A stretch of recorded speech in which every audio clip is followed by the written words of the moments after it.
ପିଲାମାନେ ତୁମେ ମାନେ କିପରି ଅଛ? ଆଶା କରୁଛି ତୁମେ ମାନେ ଭଲରେ ଥିବ। ଚାଲ ଆଜି ଆମେ କୋଣାର୍କ ଅଧ୍ୟାୟଟା ପଢ଼ିବା। କୋଣାର୍କ କବିତାର କବି ହେଲେ ରାଧାମୋହନ ଗଡ଼ନାୟକ। ଆମେ ଚାଲ କବିଙ୍କ ବିଷୟରେ ଆଗ ଟିକେ ଜାଣିବା, ତାପରେ ଆମେ ପଢ଼ିବା।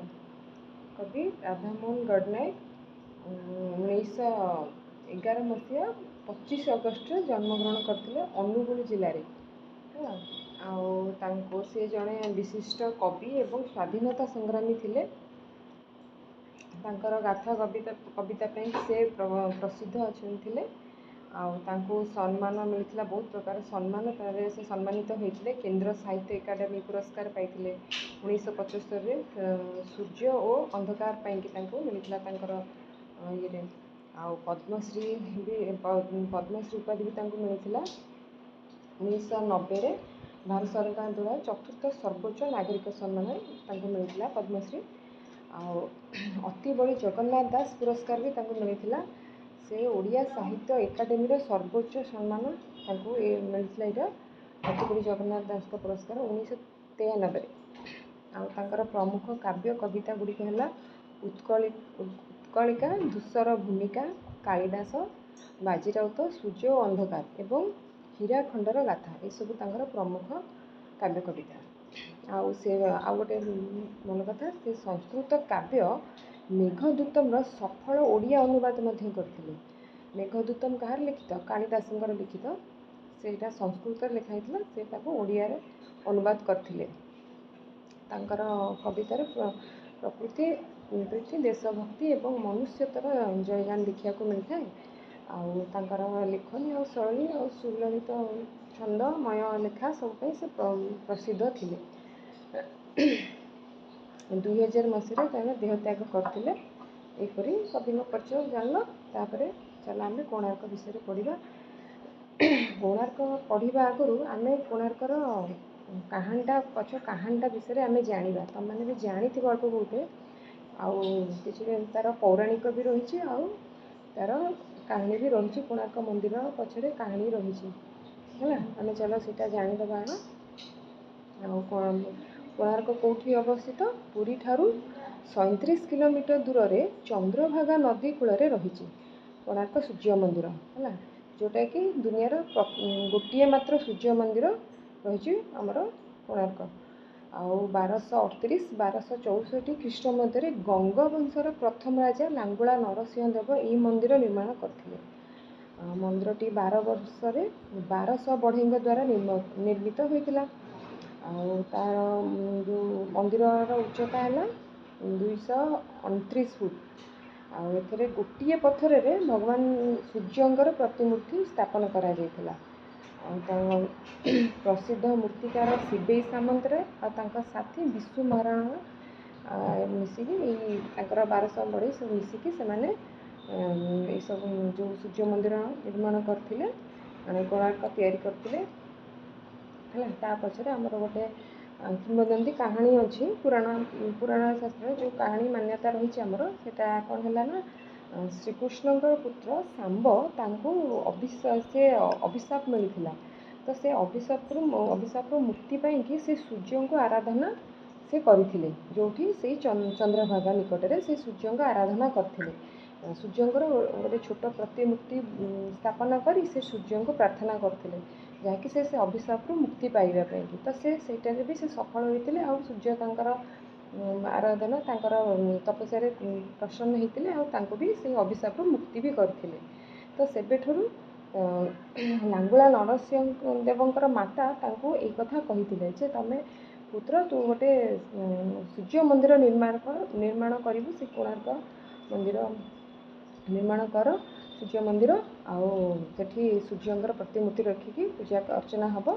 ଆଉ ତାଙ୍କ ମାତାଙ୍କ ଆଦେଶ ଅନୁସାରେ, ତାଙ୍କର ଅନୁରୋଧ କ୍ରମେ ସେ କୋଣାର୍କ ମନ୍ଦିର ନିର୍ମାଣ କରିବା ପାଇଁକି ସେ ସ୍ଥିର କରିଥିଲେ। ତାପରେ ସେ ଧାର୍ଯ୍ୟ କଲେ ସବୁ ଦିନ ନକ୍ଷତ୍ର ସବୁ ଧାର୍ଯ୍ୟ କରି, ତାପରେ 1200 ବଢ଼େଇଙ୍କୁ ଏକତ୍ର କରିଥିଲେ। ଆଉ କିନ୍ତୁ ପୁରା ଏକଦମ କରିକି କୁହାଯାଇଥିଲା ସେ 1200 ବଢ଼େଇଙ୍କୁ ଯେ, ତମେ ମାନେ ଯେଉଁ ପର୍ଯ୍ୟନ୍ତ ମନ୍ଦିର ନିର୍ମାଣ ହେଇଛି, ନିର୍ମାଣ କାର୍ଯ୍ୟ ନ ସରିଛି, ସେ ବଢ଼େଇମାନେ ତାଙ୍କ ଘରକୁ ଯାଇପାରିବେ ନାହିଁ। ତ ସମସ୍ତ ବଢ଼େଇମାନେ ପୁରା ମନ୍ଦିର ଶେଷ ହେଲା ଯାଏ ରହିବେ, ଆଉ ତାଙ୍କ ଘରକୁ କେହି ଯାଇପାରିବେନି, କେହି କୁଆଡ଼େ ଯାଇପାରିବେ ନିର୍ମାଣ କାର୍ଯ୍ୟ ନ ସରିଲା ଯାଏ। ତ ସେମାନେ ସବୁ ରହିଥିଲେ। ସେଥିରେ ତ ମୁଖ୍ୟ ରହିଥିଲେ ଆମର ବିଶୁ ମହାରଣା, ଯେ ସେ ଯେତେବେଳେ ତାଙ୍କ ଘରୁ ଆସିଥିଲେ, ବିଶୁ ମହାରଣା ବାସ୍ତୁକାର ସିଏ ଥିଲେ, ଶିଳ୍ପୀକଳାରେ ସେ ପୁରା ପାରଙ୍ଗମ ଥିଲେ। ସିଏ ଯେତେବେଳେ ତାଙ୍କ ଘରୁ ଆସିଥିଲେ, ତାଙ୍କର ସ୍ତ୍ରୀ ଗର୍ଭବତୀ ଥିଲେ ସେତେବେଳେ। ତ ସିଏ ସେତେବେଳେ ଘର ଛାଡ଼ିକି ଆସିଥିଲେ ଭାରି ପୁରୀ ଚନ୍ଦ୍ରଭାଗାକୁ ପଳେଇ ଆସିଥିଲେ। ତ ସେତେବେଳେ ଯେତେବେଳେ ସେ କୋଣାର୍କ ମନ୍ଦିର ତିଆରି ହଉ ହଉ ତ 12 ବର୍ଷ ତା ଭିତରେ ବିତି ଯାଇଥିଲା। ତ ସେତେବେଳେ ତାଙ୍କର ଗର୍ଭବତୀ ସ୍ତ୍ରୀ ଥିଲେ, ତାଙ୍କର ଗୋଟେ ପୁତ୍ର ସନ୍ତାନ ହେଲା। ତ ସେ ପୁତ୍ର ଯେତେବେଳେ 12 ବର୍ଷର ହେଇଛି, ତା ଭିତରେ ପୁତ୍ର ଜଣକ ସବୁବେଳେ କହେ ଯେ ମୋ ବାପାଙ୍କୁ ଦେଖିବାକୁ ଚାହୁଁଛି, ମୋ ବାପା କେମିତିଆ କ'ଣ, ତା ବାପାଙ୍କୁ ସେ ବହୁତ ଖୋଜେ। ଆଉ ତା ଭିତରେ ବି ସେ 12 ବର୍ଷ ଭିତରେ ବି ପୁତ୍ର ତା ବାପାଙ୍କର କଥା ସବୁ ଶୁଣି ସେ ସବୁ ଶିଳ୍ପକଳାରେ ମାହିର ହେଇଯାଇଥିଲା, ଆଉ ପୁରା କୁଶଳୀ ଦକ୍ଷ ହେଇଯାଇଥିଲା। ବାସ୍ତୁକଳା ଶିଳ୍ପକଳାରେ ସେ ପୁରା ପାରଙ୍ଗମ ନିପୁଣ ହେଇଯାଇଥିଲା। ତା ନାଁ ଧର୍ମପଦ ଥିଲା। ତ ଧର୍ମପଦ ଦିନେ ଯେତେବେଳେ 12 ବର୍ଷର ହେଲା, ତ ସିଏ ତାର ଦିନେ ଜନ୍ମଦିନରେ ସେ ତା ମାଆଙ୍କୁ ଉପହାର ସ୍ୱରୂପ ମାଗିଥିଲା ତା ବାପାଙ୍କୁ ଦେଖିବା ପାଇଁକିନା। ସେ ଜିଦ୍ ଧରି ବସିଥିଲା ସେଦିନ କି ମା, ମୁଁ ଆଜି ମୋ ବାପାଙ୍କୁ ମୁଁ ଦେଖିବି। ତା ମାଆ କହିଥିଲେ ଯେ ତୁ କେମିତି, ତତେ ତ ତୋ ବାପା ଚିହ୍ନି ନାହାନ୍ତି, ସିଏ ଘରୁ ଗଲାବେଳକୁ ତୁ ଜନ୍ମ ହିଁ ହେଇନଥିଲୁ, ତତେ ସେ କେମିତି ଚିହ୍ନିବେ। ସେ କିନ୍ତୁ କହିଲା ନା, ମୁଁ ଯାହା ବି ହେଲେ ମୋ ବାପାଙ୍କୁ ମୁଁ ଦେଖିବି। ତ ସିଏ ସେଠୁ ତାଙ୍କ ମାଆ ସେଠୁ କହିଲେ ଯେ ହଉ ତୁ ଯା, ତୁ ଆମର ତାଙ୍କ ଘରର ଗୋଟେ କୁକୁର ଥିଲା ବଳିଆ, ସେ କୁକୁରକୁ ନେଲେ, ଆଉ ତାଙ୍କର ବାଡ଼ି ବରକୋଳି କିଛିଟା ଦେଇଥିଲେ, ଯାହାକି ସେ ତାର ଚିହ୍ନିବାର ଇଏ ଥିଲା ଯେ ତାଙ୍କ ବାପା ତାଙ୍କୁ ଚିହ୍ନି ପାରିବେ। ତାଙ୍କ ଗୋଟେ କୁକୁର ତା ସାଙ୍ଗରେ, ଧର୍ମପଦ ସାଙ୍ଗରେ ଗୋଟେ କୁକୁର ରହିଲା, ଆଉ ତାଙ୍କର ବାଡ଼ି ବରକୋଳି, ସେ ଜିନିଷ ଧରି ଧର୍ମପଦ ଚାଲିଲା ତା ବାପାଙ୍କୁ ଦେଖା କରିବା ପାଇଁକିନା। ସେ ସେଇଠୁ ଯାଇ ପହଞ୍ଚି ଯାଇଥିଲା ଚନ୍ଦ୍ରଭାଗା ନଦୀ କୂଳରେ। ସେଠି ଦେଖିଲା ମନ୍ଦିର ସମ୍ପୂର୍ଣ୍ଣ ତିଆରି ହେଇଯାଇଛି, ଆଉ ସମସ୍ତେ କାରିଗର କିନ୍ତୁ ବସିଛନ୍ତି। ସେ ସେଇଠୁ ଯାଇକିନା ଯେତେବେଳେ ବିଶୁ ମହାରଣାଙ୍କୁ ସାକ୍ଷାତ କରିଛି, ସେଠୁ କହିଛି ଯେ ମୁଁ ଆପଣଙ୍କ ପୁତ୍ର। ଆଉ ବିଶୁ ମହାରଣା ଦେଖି ତାଙ୍କ ବାଡ଼ି ବରକୋଳି ଚିହ୍ନି ପାରୁଛନ୍ତି, ତାଙ୍କ କୁକୁର ବଳିଆକୁ ବି ଚିହ୍ନି ପାରୁଛନ୍ତି, ଆଉ ଜାଣିପାରୁଛନ୍ତି ହଁ ଇଏ ମୋ ପୁତ୍ର। ତାପରେ ଏଭଳି ସେ ଖୁସି ହେଇଯାଇଛନ୍ତି ତାଙ୍କ ପୁତ୍ରକୁ ଦେଖି, ତାକୁ ଆଲିଙ୍ଗନ କରିଛନ୍ତି। ସେଇଠୁ ସବୁ ପ୍ରକାର ଖୁସି ହେବା ପରିସ୍ଥିତି ସମୟରେ ତାପରେ ଦୁଃଖର ଛାୟା ସେହି ସମୟରେ ଖେଳିଛି। ସମସ୍ତେ କାରିଗରମାନେ ପୁଣି ଦୁଃଖୀ ହେଇକି ବସିଛନ୍ତି। ତ ଧର୍ମପଦ ପଚାରିଛି ସେହି ସମୟରେ ଯେ ଆପଣମାନେ ସମସ୍ତେ ଦୁଃଖୀ ହେଇକି କାହିଁ ବସିଛନ୍ତି, ମନ୍ଦିର ତ ନିର୍ମାଣ ହେଇଗଲା, ତ ଦୁଃଖୀ ହେଇଛନ୍ତି କ'ଣ ପାଇଁ? ନା ନାଇଁ, ମନ୍ଦିର ନିର୍ମାଣ ହେଇଲା ଯେ, କିନ୍ତୁ ଆମେ ମନ୍ଦିରର ମୁଣ୍ଡି ବା ଚୂଳ ଆମେ ଏବେ ଯାଇ ମାରିପାରୁନୁ। ଯେତେ ଥର କରୁଛୁ ତାହା ଖସି ପଡ଼ୁଛି, ତାହା ସ୍ଥିର ହୋଇକି ରହୁନି, ସେ ମୁଣ୍ଡି ଚୂଳ ମାରିପାରୁନୁ ଆମେ। ସେ ତ ଧର୍ମପଦ ସେତିକିବେଳେ କହିଛି ଯେ ଆପଣଙ୍କ ଆଜ୍ଞା ହେଲେ ମୁଁ ସେ ମୁଣ୍ଡି ଚୂଳ ମାରିବାକୁ ଚେଷ୍ଟା କରିବି କି? ସେମାନେ ସେଠୁ କହିଛନ୍ତି ହଁ ଦେଖେ। ତ ସେଇଠୁ ଧର୍ମପଦ ମନ୍ଦିରର ଉପରେ ଚଢ଼ିଯାଇଛି, ଚଢ଼ିକି ଶିଖର ଉପରେ ପହଞ୍ଚି ସେଠି ସେ ମନ୍ଦିର ଚୂଳ ମାରିବାକୁ ଚେଷ୍ଟା କରିଛି, ଆଉ ସେଥିରେ ବି ସେ ସଫଳ ବି ହେଇଯାଇଛି। ସଫଳତାର ସହିତ ସେ ମନ୍ଦିରର ଚୂଳ ମାରିପାରିଛି। ଆଉ ତାପରେ ସେ ଓହ୍ଲେଇ ଆସିଛି ତଳକୁ, ସମସ୍ତେ ଦେଖିକି ବହୁତ ଖୁସି ହେଇଯାଇଛନ୍ତି। ହେଲେ କିଛିଟା ସେଇ କାରିଗରଙ୍କ ମଧ୍ୟରୁ କିଛିଟା ଲୋକ କିନ୍ତୁ ଖୁସି ହେଲେନି। ସେମାନେ କହିଲେ ଯେ ଏବେ ତ ମନ୍ଦିରର ମୁଣ୍ଡି ଚୂଳ, ଏମିତି ତ ରାଜା ଆସିକି କାଲିଠୁ କହିଦେଇ ଯାଇଥିଲେ ଯେ ମନ୍ଦିର ଯଦି ସମ୍ପୂର୍ଣ୍ଣ ନ ହେଉଛି ତ କାଲି ଭିତରେ ତ 1200 ବଢ଼େଇଙ୍କର ମୁଣ୍ଡ କଟା ହେବ, ସେମିତି ତ କହିଦେଇ ଯାଇଥିଲେ। ଆଉ ଏବେ ଯଦି ରାଜା ଦେଖିକି ଖୁସି ହେବେ କ'ଣ, ଏବେ ଯେତେବେଳେ ସେ ଜାଣିବେ ଯେ ଗୋଟେ ଛୋଟ ବାଳକ ମନ୍ଦିରର ଚୁଳି ମାରିଛି, ତ ସିଏ ଖୁସି ହେବା ଜାଗାରେ ସିଏ ଆମର ବେକ କାଟିଦେବେ। ଯେ ରାଜା ଭାବିବେ ଯେ ତା'ମାନେ ଏଇ 1200 ବଢ଼େଇ ବୋଧେ ଧ୍ୟାନର ସହ କାମ କରୁନଥିଲେ, ଯାହାକି ଗୋଟେ ଏଇ ମନ୍ଦିରର ଚୁଳି 1200 ବଢ଼େଇଙ୍କ ଦ୍ୱାରା ହେଇପାରିଲାନି, ଗୋଟେ ଛୋଟ ବାଳକ କରିଦେଲା। ତା'ମାନେ ଏମାନେ ଧ୍ୟାନରେ ଖୁସିରେ କରିପାରୁନଥିଲେ, ଭଲରେ କରୁନଥିଲେ, ମନ ଦେଇକି କରୁନଥିଲେ ତା'ମାନେ। ତ ତାଙ୍କୁ ଏଇଭଳି କିଛିଟା କାରିଗରଙ୍କୁ ଲାଗିଲା ଯେ ତାଙ୍କ ମନରେ ଡର ଭାବନା ଆସିଗଲା। ତ ସିଏ ଯେତେବେଳେ ଏଇଭଳିଆ ଭାବିକି ସବୁ ଡରିକି ମାନେ ଚିନ୍ତାରେ ମୁଣ୍ଡରେ ହାତ ଦେଇ ବସିଲେ, ତ ଧର୍ମପଦ ସେ ଜିନିଷଟା ସେସବୁ ଦେଖିକି ସେମାନଙ୍କର, ତ ସେମାନେ କହିଲେ ହଉ ତମେମାନେ କେହି ବ୍ୟସ୍ତ ହୁଅନା, ଆଉ ମୁଁ ସେଭଳିଆ ସମୟ ଆସିବନି, ଆଉ ମୁଁ ସବୁ ଠିକ୍ କରିଦେବି। ତ ସେ କିଛି କାହାକୁ ନ କହି ସିଧା ମନ୍ଦିର ଉପରେ ଚଢ଼ି ଯାଇକି ମନ୍ଦିର ଚୋଳି ଉପରେ ଚଢ଼ି ସେ ନଦୀକୁ ଡେଇଁ ପଡ଼ିଥିଲା। ତ ସେଠି ସେ ତା'ର ପ୍ରାଣତ୍ୟାଗ କରିଥିଲା, ଯାହାକି ବଳିଦାନ ଦେଇଥିଲା। ସେ ସେଦିନ ସେମାନେ ସେଇ 1200 ବଢ଼େଇଙ୍କର କିପରି ମୁଣ୍ଡ ନ କାଟ ହଉ ସେଥିପାଇଁ ସେଦିନ ସେ ତା ନିଜର ବଳିଦାନ ଦେଇଥିଲା। ତ କୋଣାର୍କ ମନ୍ଦିର ପଛରେ ଏହିପରି କାହାଣୀ ରହିଛି। ତ ସେଇ 1200 ବଢ଼େଇଙ୍କର ପରିଶ୍ରମ ଆଉ ଧର୍ମପଦର ବଳିଦାନ ସେ କୋଣାର୍କ ମନ୍ଦିରର ଇଏ ବୁଝଉଛି ତା'ର ସବୁବେଳ ପାଇଁକି ସେ ଇତିହାସରେ ଅମର ବି ରହିଗଲା ଧର୍ମପଦ। ତ ଏହିପରି ରହିଲା। ତ ଚାଲ ଏବେ ଆସ ଆମେ ପଢ଼ିବା କୋଣାର୍କର ବିଷୟଟା। କ'ଣ ଦେଇଛି କବିତାଟା ଦେଖିବା ଆସ। ଅସଲ ଦେଉଳ ଯାଇଛି ଭାଜି, ମୁଖଶାଳା ଖାଲି ରହିଛି ଆଜି। ତଥାପି କେଡ଼ିକି ଚମତ୍କାର, କୋଣାର୍କରେ କୋଣାର୍କରେ ବାଲିର ଚରେ ମିଳିଛୁ ରୂପର ଇନ୍ଦ୍ରଜାଲ। ମୁଖଶାଳାରେ ତ ରହିଛି ଏତେ, ମୂଳରେ ଥିଲୁ ତୁ କ'ଣ କେତେ। ବୁଝିଲ ପିଲା? ତ ଅସଲ ଦେଉଳ ଯାଇଛି ଭାଜି, ଅସଲ ଦେଉଳ ଯାଇଛି ଭାଜି, ମୁଖଶାଳା ଖାଲି ରହିଛି ଆଜି। ପ୍ରକୃତରେ ଯେଉଁ ଦେଉଳ ଆମେମାନେ ଦେଖୁନେ କି ପିଲେ, ସେ ଦେଉଳ ଅସଲରେ ସେ ଦେଉଳ ନୁହଁ। ସେ ଦେଉଳ ଅଧା ଭାଙ୍ଗି ଯାଇଛି।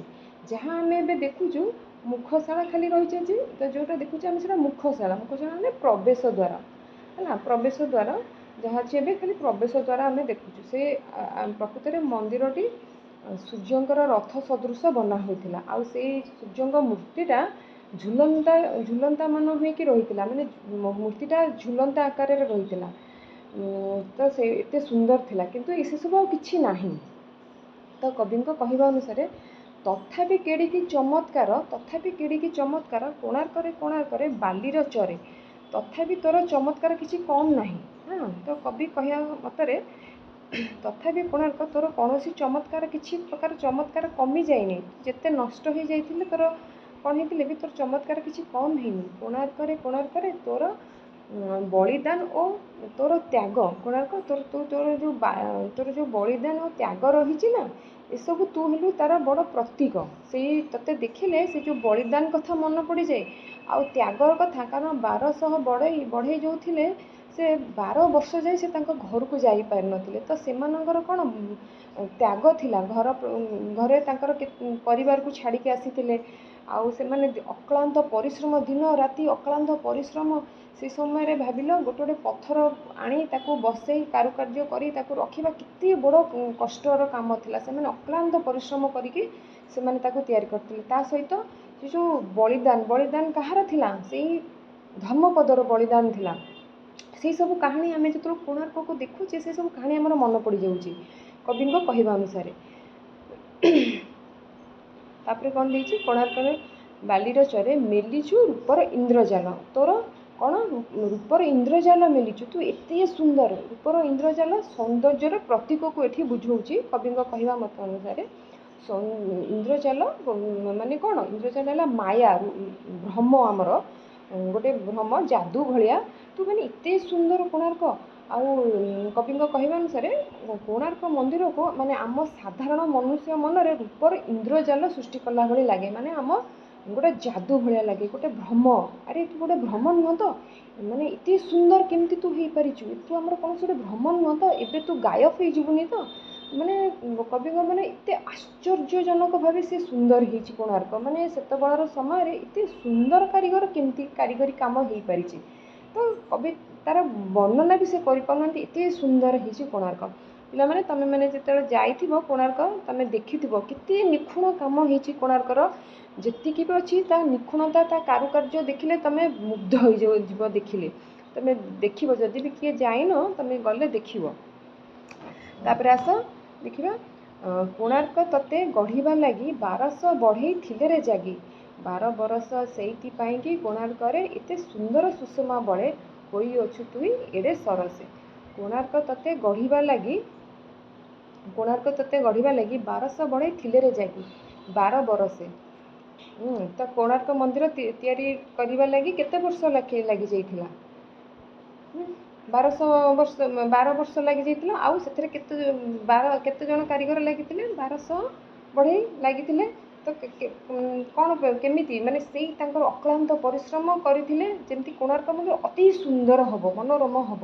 ତ ସେଇଥିପାଇଁକି କୋଣାର୍କରେ ଏତେ ସୁନ୍ଦର ସୁଷମା ବଳେ ହୋଇଅଛୁ ତୁହି ଏଡ଼େ ସରସି। କେମିତି ସେଇ 1200 ବଢ଼େଇଙ୍କର କାହିଁକି ସେ ଏତେ ସୁନ୍ଦର ହୋଇପାରିଛି, କ'ଣ ପାଇଁ ଏତେ ସୁନ୍ଦର ହେଇପାରିଛି କୋଣାର୍କ ମନ୍ଦିର? 1200 ବଢ଼େଇଙ୍କ ଲାଗି ହିଁ ହେଇପାରିଛି, ତାଙ୍କର ଅକ୍ଳାନ୍ତ ପରିଶ୍ରମ ପାଇଁକି ହେଇପାରିଛି। ଏହି କୋଣାର୍କ ମନ୍ଦିର ପରା ମାନେ ଏତେ ସୁନ୍ଦର ଆକର୍ଷଣ ମନୋରମ ହୋଇପାରିଛି କେବଳ ସେମାନଙ୍କ ଅକ୍ଳାନ୍ତ ପରିଶ୍ରମ, ତ୍ୟାଗ ଆଉ ସବୁ ପ୍ରକାର ଦିନ ରାତି ନ ଶୋଇ ନ ଖାଇ ସେମାନେ ଅକ୍ଳାନ୍ତ ପରିଶ୍ରମ ବଳରେ ଆଜି ସେ ଏତେ ସୁନ୍ଦର ଆଉ ସରସ ହୋଇପାରିଛି କବିଙ୍କ କହିବା ଅନୁସାରେ। ହେଲା,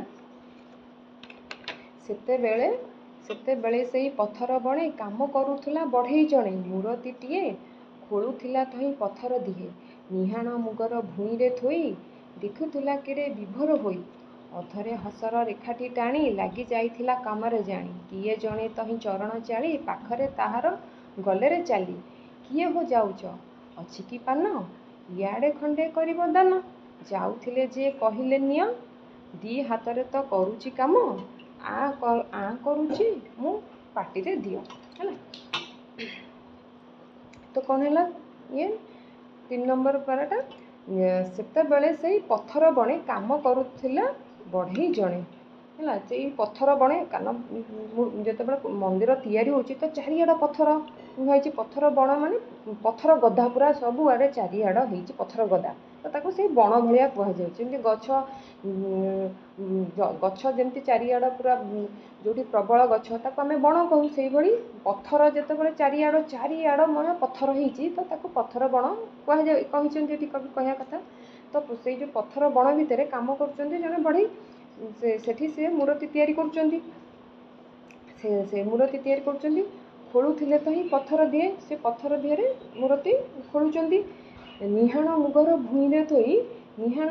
ଭୂଇଁରେ ଥୋଇ ଦେଖୁଥିଲା କେଡ଼େ ବିଭୋର ହୋଇ। ସେ ନିହାଣ ମୁଗରକୁ ଭୂଇଁ ତଳେ ମାନେ କୁରାଢ଼ି, ନିହାଣ ମୁଗର ହେଲା କୁରାଢ଼ି ମୁଗର ଏସବୁ କାଠ, ମୁଗର ହେଲା କ'ଣ କହିଲେ କାଠ ହାତୁଡ଼ି। ହେଲା, ସେ ସେଠୁ ତାକୁ ତଳେ ରଖିକିନା ସେ ତାକୁ ବସିକି ନିଖୁଣେଇକି ସେ ଯେଉଁ ନିଜେ ଯେଉଁ କାମ କାରୁକାର୍ଯ୍ୟ କରିଛନ୍ତି ସେ ତାକୁ ଦେଖୁଛନ୍ତି ନିଖୁଣେଇ, କେଉଁଠି କିଛି ଗୋଟେ ଭୁଲ ରହିଗଲା କି, କିଛି ଗୋଟେ କ'ଣ କମିଗଲା କି, ସେ ତାକୁ ନିଖୁଣେଇକି ଦେଖୁଛନ୍ତି। ଦେଖୁଥିଲା କେଡ଼େ ବିଭୋର ହୋଇ, ସେ ତାକୁ ପୁରା ମାନେ ମନ ଦେଇକି ସେ ଦେଖୁଛନ୍ତି, ବିଭୋର ହେଇକି ପୁରା ମନ ପ୍ରାଣ ଦେଇକି ତାକୁ ଅତି ଇଏରେ ହେଇକି ତାକୁ ଦେଖୁଥିଲେ ବିଭୋର ହୋଇ। ଅଧରେ ହସର ରେଖାଟି ଟାଣି ଲାଗି ଯାଇଥିଲା କାମରେ ଜାଣି। ତାଙ୍କ ମୁହଁରେ ଗୋଟେ ହସ ବି ଆସୁଛି, ସେ ଦେଖୁଛନ୍ତି ହଁ ଏଇଟା ଭଲ ହେଇଛି, ମୁଁ ଠିକ୍ କରିଛି। ତ ସେ ତାଙ୍କ କାମରେ ସେ ଖୁସି ହେଉଛନ୍ତି ଦେଖିକି, ସେ ନିଜେ ସେଇ କାରିଗର ଜଣକ ଦେଖିକି ତାଙ୍କ କାରୁକାର୍ଯ୍ୟ ସେ କହୁଛନ୍ତି ହଁ ମୁଁ ଠିକ୍ କରିଛି, ମାନେ ଭଲ ଅଛି, ଏଥିରେ ଆଉ କିଛି ଖରାପ ନାହିଁ। ସେ ଦେଖିକି ଗୋଟେ ଖୁସି ହେଉଛନ୍ତି ତାଙ୍କର। ସେ ସେଠୁ ତାଙ୍କ ଅଧରେ ମାନେ ତାଙ୍କ ଓଠରେ ହସ ଆସୁଛି, ହସରେ ଖୁସି ହେଇକି ସେ ତାଙ୍କ ଲାଗି ଯାଇଥିଲା କାମରେ ଜଣେ, ପୁଣି ସେ କାମରେ ଲାଗି ପଡ଼ିଲେ। ସେ ତାଙ୍କର କାମ କରୁଛନ୍ତି, ତାଙ୍କ କାମକୁ ଦେଖୁଛନ୍ତି ଆଉ ଖୁସି ହେଉଛନ୍ତି। କିଏ ଜଣେ ତହିଁ ଚରଣ ଚାଳି ପାଖରେ ତାହାର ଗଲାରେ ଚାଲି। ସେ ସମୟରେ କିଏ ଜଣେ ଚରଣ ଚାଳି ମାନେ ପାଦରେ ଚାଲିକି ଗଲେ ଜଣେ, ସେ ସେଇଠୁ କିଏ ଗୋଟେ ଜଣେ ଚାଲିଗଲେ। ସିଏ ମାନେ ଏତେ ବିଭୋର, ସିଏ ଆଉ ଦେଖୁନାହାନ୍ତି କିଏ ଚାଲିଗଲେ, ପାଖରେ ତାଙ୍କର ଗଲେ, କିଏ ଜଣେ ପାଖରେ ତାଙ୍କର ଚାଲିକି ଗଲେ। କିଏ ହୋ ଯାଉଛ ଅଛି କି ପାନ, ସେଇ କାରିଗର ଜଣକ କହୁଛନ୍ତି କିଏ ହୋ ଯାଉଛ, ପାନ ଅଛି କି, ଇଆଡ଼େ ଖଣ୍ଡେ କରିବ ଦାନ, ଇଆଡ଼େ ଟିକେ ଦେବ କି। ଯାଉଥିଲେ ଯିଏ କହିଲେ ନିଅ, ଯିଏ ଯାଉଥିଲେ ଚାଲିକି ତାଙ୍କ ପାଖ ଦେଇ, ସିଏ ସେଇଠୁ କହିଲେ ହଉ ନିଅ। ଦି ହାତରେ ତ କରୁଛି କାମ, ଆଁ କରୁଛି ମୁଁ ପାଟିରେ ଦିଅ। ଏକଥା କିଏ କହୁଛନ୍ତି, କାରିଗର ଜଣକ କହୁଛନ୍ତି ମୁଁ ନା 2 ହାତରେ ମୁଁ କାମ କରୁଛି, ଆଉ ମୁଁ ବ୍ୟସ୍ତ ଅଛି ଟିକେ, ତମେ ଟିକେ ଯଦି ଯାଉଛ ମୋତେ ଟିକେ ପାନଟା ଦେଇଗଲ, ମୁଁ ଆଁ କରୁଛି, ମୋ ପାଟିରେ ପାନଟା ଦେଇକି ଯାଆନ୍ତୁ। ଏମିତି ସେ ଆଉ ଦେଖୁନି, ସେ ଏତେ କାର୍ଯ୍ୟ ବ୍ୟସ୍ତ, ଏତେ ମାନେ ମନ ପ୍ରାଣ ଦେଇକି ସେ କାମଟା ତାଙ୍କର ସେ କରୁଛନ୍ତି। ମାନେ ଦେଖ ଆଜି ଯଦି କୋଣାର୍କ ପିଲାମାନେ ଯଦି ଏତେ ସୁନ୍ଦର, ଏତେ ମାନେ ମନୋରମ ହୋଇପାରିଛି, କେବଳ ଏଇ କାରିଗରଙ୍କର ଅକ୍ଳାନ୍ତ ତ ପରିଶ୍ରମ ରହିଛି, ତା ସହିତ ତାଙ୍କ ମନ ପ୍ରାଣ ଜୀବନ ଧନ ସବୁ ଲଗେଇକି ସେ କୋଣାର୍କ ମନ୍ଦିରକୁ ସେ ନିର୍ମାଣ କରିଥିଲେ। ଅତି ସୁନ୍ଦର ହେବ। ଏଇ ଯେ ଆମେ ଦେଖ ଯୁଗ ଯୁଗ ଧରି ସେଇ କୋଣାର୍କ ମନ୍ଦିର ଏବେ ଯାଏ ଅଛି, ଆମେ ଦେଖିକି ବିଭୋର ହେଉଛେ ତାକୁ ଦେଖି, ଏଇ ମନ ପ୍ରାଣ କାର୍ଯ୍ୟ ଦେଇକି ସେମାନେ କରିଥିଲେ ବୋଲି। ତ ଦେଉଥିଲେ ଯିଏ ରଖିଲେ କଥା, ପାନ ଖଣ୍ଡିକ ଖୁଆଇ ଦେଲେ, ମହାରାଣା ପୁଅ କ'ଣ ଭାବି ଚାହିଁଦେଲା ଟିକେ ସେତିକି ବେଳେ। କିଏ ସେ ଖୁଆଇ ଦେଉଛି ପାନ, ଦେଖି ହଜିଗଲା ତାହାର ଜ୍ଞାନ। ନିହାଣ ମୁଗର କ'ଣ ଭାଳି, ହାତରୁ ତାହାର ପଡ଼ିଲା ଗଳି। ମଣିମା ବୋଲି ମୁଁ ଜାଣିନି ଜମା, ଅପରାଧେ ମୁଇଁ ମାଗୁଛି କ୍ଷମା। ସେ କ'ଣ ହେଇଛି, ଦେଖିଲେ ଯିଏ ରଖିଲେ କଥା, ପାନ ଖଣ୍ଡିକ ଖୁଆଇଦେଲେ। ଯିଏ ସେଇଠୁ ତାଙ୍କ କଥା ଶୁଣିଲେ, ସେ ଯାହାଙ୍କୁ କହିଲେ କାରିଗର ଜଣକ ଯେ ମୋତେ ପାନ ଖୁଆଇଦିଅ, ସିଏ ବି ପାନ ଖଣ୍ଡିକ ତାଙ୍କୁ ଖୁଆଇଦେଲେ। ମହାରାଣା ପୁଅ କ'ଣ ଭାବି ଚାହିଁଦେଲା ଟିକେ ସେତିକି ବେଳେ। ତ ମହାରାଣା ପୁଅ ସେ କାରିଗରକୁ କୁହାଯାଉଛି, ସେ ଯେଉଁମାନେ ପଥର ମୂର୍ତ୍ତି କାଠ କାମ ଏସବୁ କରନ୍ତି ତାଙ୍କୁ ମହାରାଣା କହନ୍ତି। ମହାରାଣା ପୁଅ ସେ ଏଠି କହୁଛନ୍ତି କବି, ମହାରାଣା ପୁଅ କ'ଣ କଲେ, ସେ ସେଠୁ ତାଙ୍କୁ ଯେତେବେଳେ ପାନ ଖୁଆଇ ଦେଇଛି ସେ କାହିଁ ଟିକେ ଚାହିଁଦେଲେ। ସେ ସେତିକିବେଳେ ଟିକେ ଚାହିଁଦେଲେ ତାଙ୍କୁ, କିଏ ସେ ଖୁଆଇ ଦେଉଛି ପାନ, ଯିଏ ମୋତେ ପାନଟା ଖୁଆଇ ଦେଉଛି। ସେ ସେଠୁ କ'ଣ କଲେ ନା, ସେ କାରିଗର ଯେମିତି ସେଠୁ ଅନେଇ ଦେଇଛନ୍ତି ତାଙ୍କୁ, ଯେମିତି ପାନ ସେ ଖୁଆଇଛନ୍ତି। ଦେଖି ହଜିଗଲା ତାଙ୍କର ଜ୍ଞାନ। ସେ ଯେତେବେଳକୁ ଅନେଇ ଦେଇଛନ୍ତି, ସିଏ ପୁରା ହଠାତ୍ ପୁରା ବିଚଳିତ ହୋଇପଡ଼ିଛନ୍ତି।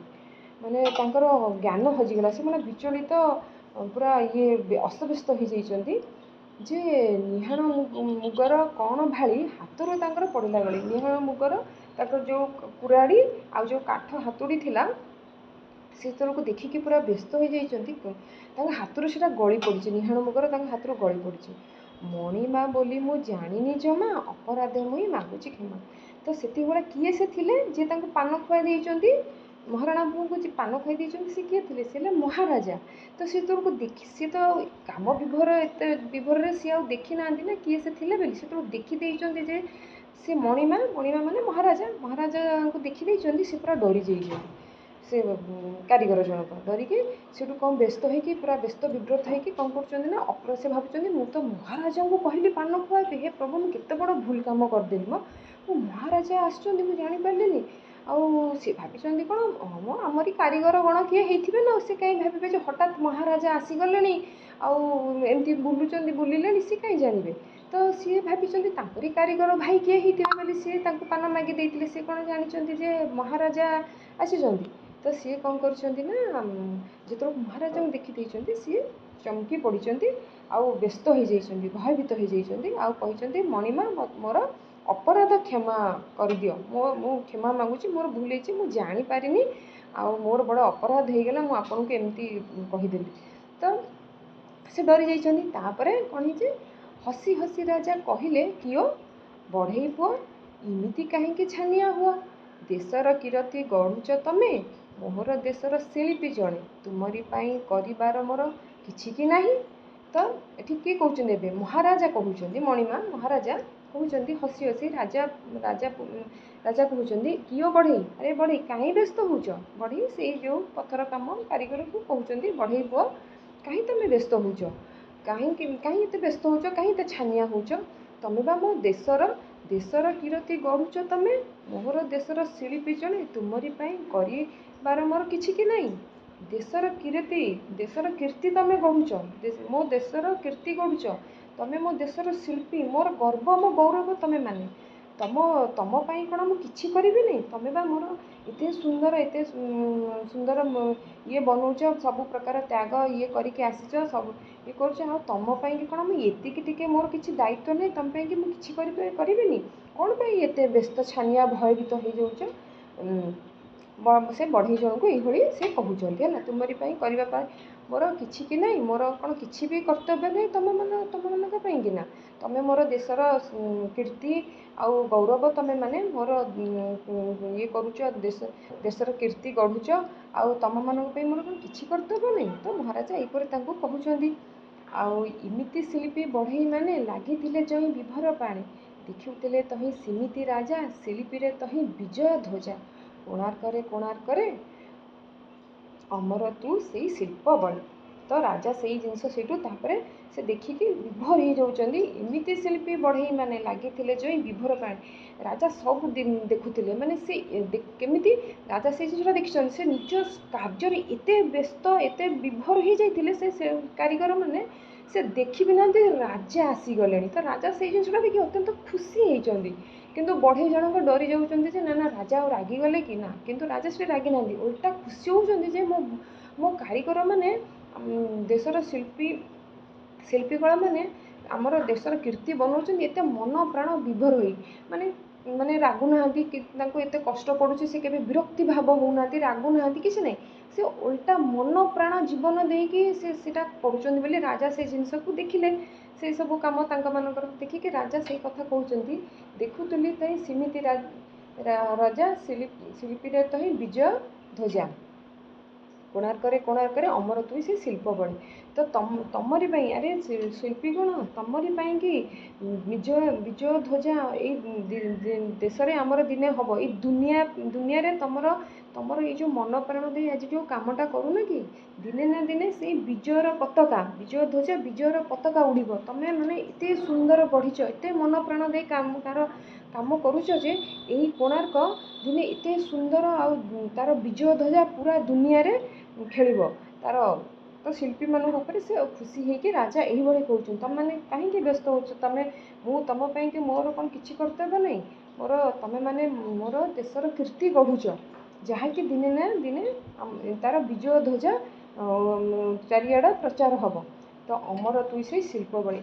ଆଜି ଯଦି ସେଇ ରାଜାଙ୍କ କହିବା କଥା, ଆଜି ଏଇ ଜିନିଷ ଆଜି ବନୁଛି ତ ସିଏ ତାର ଦିନେ ନା ଦିନେ ସେଇ ଅମର ହେବ।